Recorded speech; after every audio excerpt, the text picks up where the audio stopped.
We can probably go out then on the 28th. That'll work, man. That'll work. Me and Ruck is gonna try to come up and see you this week, man, for lunch. Okay. Okay, for sure. Okay. All right, I'm gonna get back in this battlefield. All right, man. Love you, bro. Love you too. All right, I'll see you. I remember I was in the car and he said, man, see that house over there? Yeah. So I shot a guy 5 times at that spot. He said, but then a month later, I didn't hear anything about it. Me and my girl, we had a park. He walks up on me. I'm like, what? He said, we took off out that park. But he wasn't like trying to retaliate, but they didn't know that at that time. But we trying to get him to write a story about his life, man, and just the journey that he's had, you know, what God has done.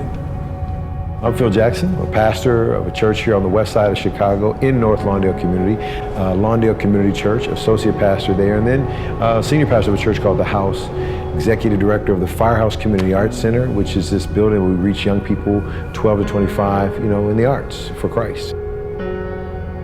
I grew up in Kansas City, Missouri, in the hood, in the projects, as we would say, and faced the things that we face in the hood, smoking weed, wilding out, gangs, violence, and 2-parent home, but just was very me in finding my own way. Went to church every Sunday, you know, left church smoking weed. So it's just a bunch of different dynamics that create this kind of paradox in my own life.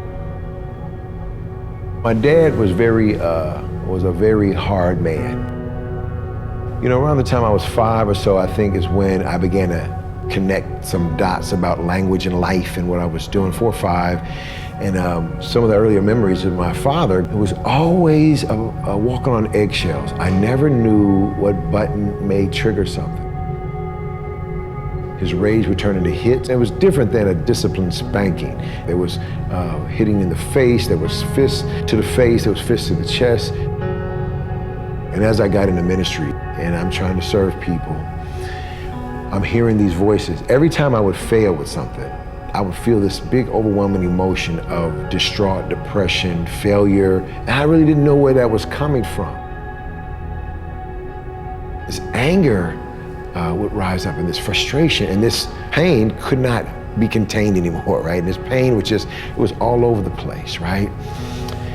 And there'd be many times when I would preach on a Sunday, and I would get in my car and I'd find a spot where I would literally believe I could drive my car off the cliff and